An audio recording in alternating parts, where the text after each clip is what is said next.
ఇదిగా బ్రిడ్జి అనుకుంటా right side. Golconda ఓ కొండ కనపడేది గోల్కొండ. సాకెట్ ఉంది చూసావా? సాకెట్ ఆ సాయిన చుట్టుపక్కల ఏరియాలన్నీ నడిచి పత్రికలు కొంచెం మనోడు మంచి వర్కర్ అండి బర్నబాస్ గారు. పత్రికా పరిచర్య, house to house, door to door, head to head. లేదుగా పంపడం లేదుగా. అయితే ఇప్పుడు బిషప్ అయ్యాడు ఆయన. ఎందుకు పంచుతాడు? నువ్వు మర్చిపోవాలా నువ్వు అనుకోబాక. నువ్వు నేనే పంచేది ఇప్పుడు ఆయన దగ్గర తీసుకొని. ఇక్కడ రైట్ తీసుకోవాలి కదా. అది ఏదో వాళ్ళు ఇచ్చారు అనుకో, నువ్వు పద్దా కదా నానాలా చెప్పు. నేను అసలు అడగను కూడా అడగలేదు దాన్ని. ఎవరు ఇచ్చింది? ఏ బిషప్ గారు? ఎవరో ఇచ్చారులే, వాళ్ళ పేరు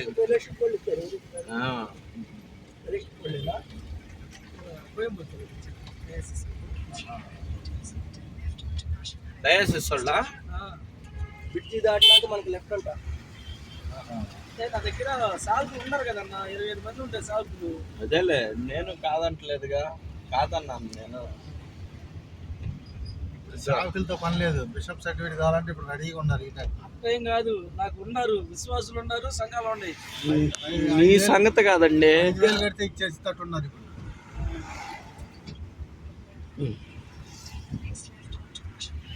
అది లెఫ్ట్. Okay left. అసలు మనం రావాల్సిన రూట్ అది. అదే కదా మరి. మిస్టేక్ జరిగినా ఇంకొక రూట్ తీసుకెళ్ళి నీ ముక్కు ఎక్కడ ఉందంటే అడిగే తీసుకొచ్చింది. ఇది మనం రావాల్సిన నిన్న వ్యాపారాలు వెళ్ళా బైక్ బండి మీద. ఆ ఇంటి అనహమాలే తీసుకెళ్ళింది నన్ను. అక్కడ అయితే ఆ ఇంటికి వెళ్ళాలని, ఇటు ఉండాలని వెళ్తారన్న. అది చుట్టూ తిరిగితే 4 కిలోమీటర్లు అయింది. మళ్ళీ తీసుకొచ్చి ఆ ఇంటి అనహమాలే పక్కన అంటే ఇంటి ముందుకు వెళ్ళాం. జస్ట్ మిస్ అంతే. లెఫ్ట్ వెళ్ళాలి చూడు, కొన్ని ముందుకు వెళ్ళాలి. ముందుకెళ్ళినా లెఫ్టా?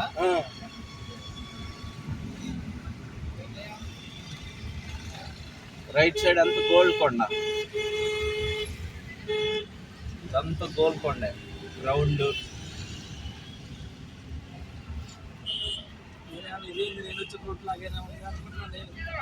ఏమండి బర్నబాస్ గారు, 25 రూట్లు ఉన్నాయి అంటారు గోల్కొండ నుంచి, కరెక్టేనా?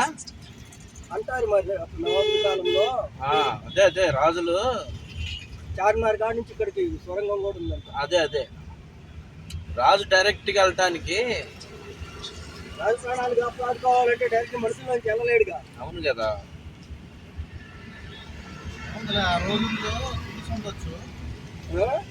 ఆ రోజుల్లో ఇవన్నీ ఊరు కాదు కదా, ఇదంతా ఎడారే కదా. ఎడారే, అడవులు, సింహాలు బొమ్మహాలు అడుగులు.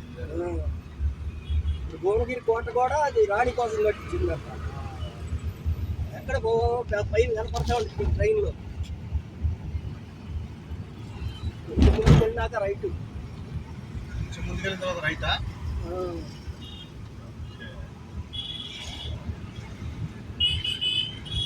లారీలు ఎల్లిపాయలు, టమాటాలు అన్నీ లారీలు దొరుకుతున్నాయి ఆడ.